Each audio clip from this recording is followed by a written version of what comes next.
Miss হবে না আপনার পছন্দের টিভি শো। দেখুন জি5 অ্যাপে একদম ফ্রি। তুমিও মিত্তির বাড়ির বউ, আমিও মিত্তির বাড়ির বউ। আমরা এই বিয়েটাকে না মানলেও আমার ছেলে এই বিয়েটাকে মেনে নিয়েছে। আমার ছেলে সব সময় তোমার পাশে দাঁড়িয়েছে।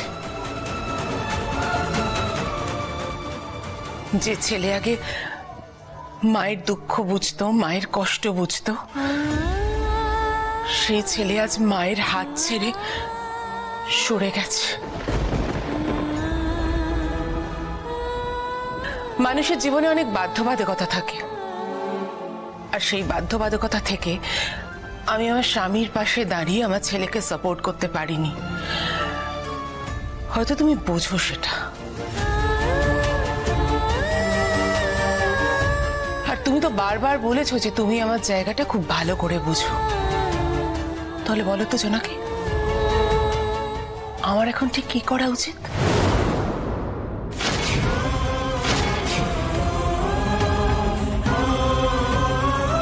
আমি আমার ছেলের পক্ষে যাব না আমার স্বামীর পক্ষে যাব?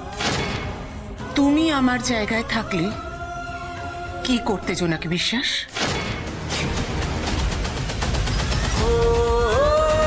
উত্তর দাও আমাকে।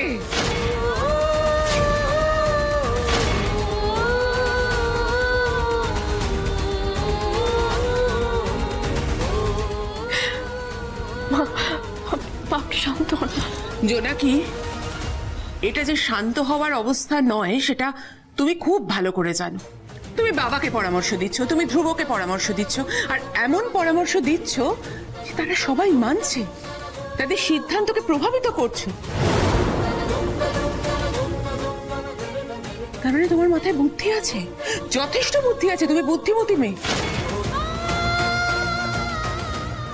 তাহলে আমাকেও পরামর্শ দাও, আমাকেও বলো না আমার কি করা উচিত। আমার স্বামীর পাশে দাঁড়ানো উচিত না আমার ছেলের পাশে দাঁড়ানো উচিত? আর কি করা উচিত জোনাকি? আমাকে পরামর্শ দাও না, বলো।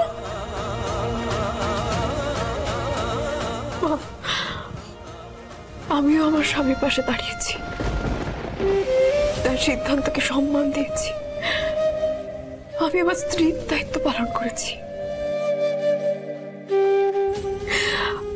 আর এই মিত্তির বাড়ির বউয়ের দায়িত্বের কথা যদি বলেন, আমি সেই কথা দাদুকে দিয়েছি। আমাদের বিয়ের সময় আমি প্রতিজ্ঞা করেছিলাম মা, যেভাবে আমি নাতিবাবুর পাশে দাঁড়াবো ঠিক সেইভাবে আমি দাদু পিতার স্বপ্ন পূরণ করব।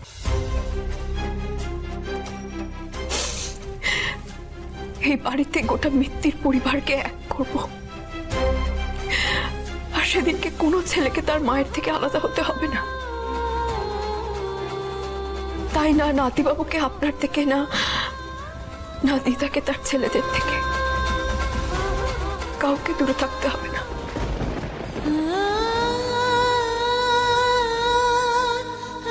আর এই দিনটা জোনাকি বিশ্বাস সত্যি করে তুলবে মা, আমি আপনাকে কথা দিলাম। জি5 ডাউনলোড করুন আর সব এপিসোড দেখুন একদম ফ্রি।